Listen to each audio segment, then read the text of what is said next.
Okay, we're live again. We'll see if that works.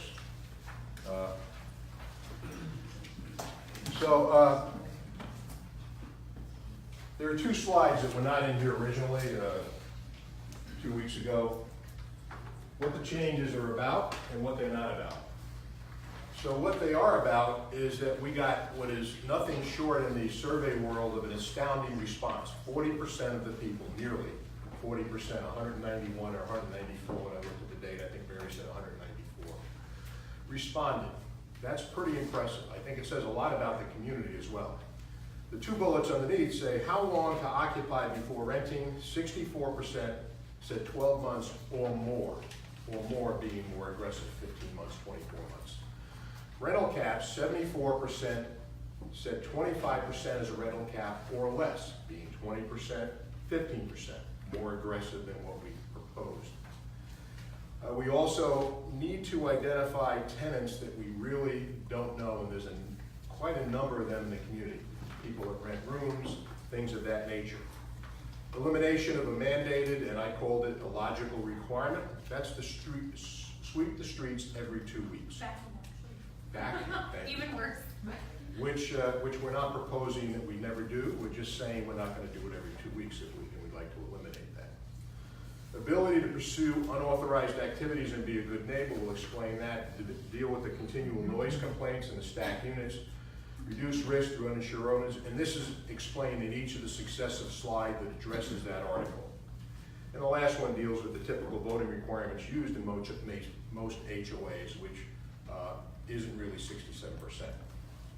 So what they're not about is any dislike for renters. We have no bias, we have no animus towards any renters. Most of the renters that we know are good people, friendly, and there's no discrimination.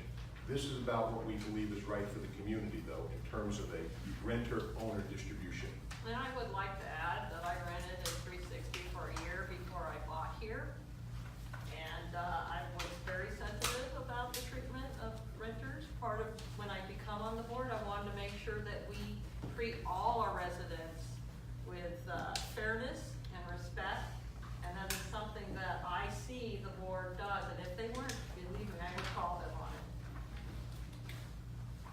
The board is not looking for more power, which somewhat translates into more to do. Trust me, this is not in the interest of the board. Attempt to infringe on any owner's rights. That's not a motivation here, it's not a desire. And depriving anyone from an appeal process, which is to say that in a number of the articles within the amendment, there is a piece that talks about a hardship, a life circumstance change, and other reasons to petition the board for an exception.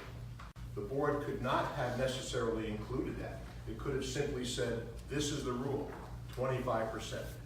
So we've built into this an appeal process, which I would agree will vary with board members from year to year, but it's the intent of the board to provide that safety valve as may be needed on occasion.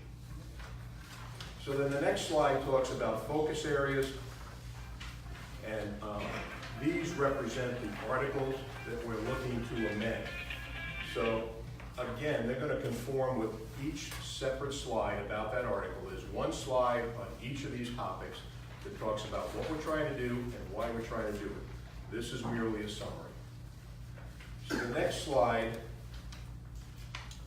which we'll go through very quickly, and as we finish these slides, we're going to begin to entertain questions. Victor's going to talk for a minute. And then we'll go to the questions within the community.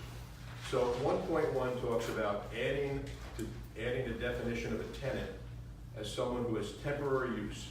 And the point being that we don't know who these people are. If I'm an owner and I rent rooms in my unit to other people, we frequently do not have any idea who these people are.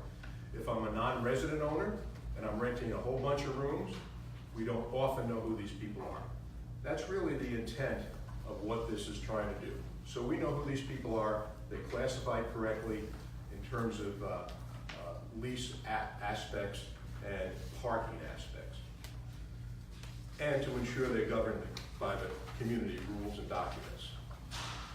Then 2.1.8 goes to the point about vacuum sweeping streets.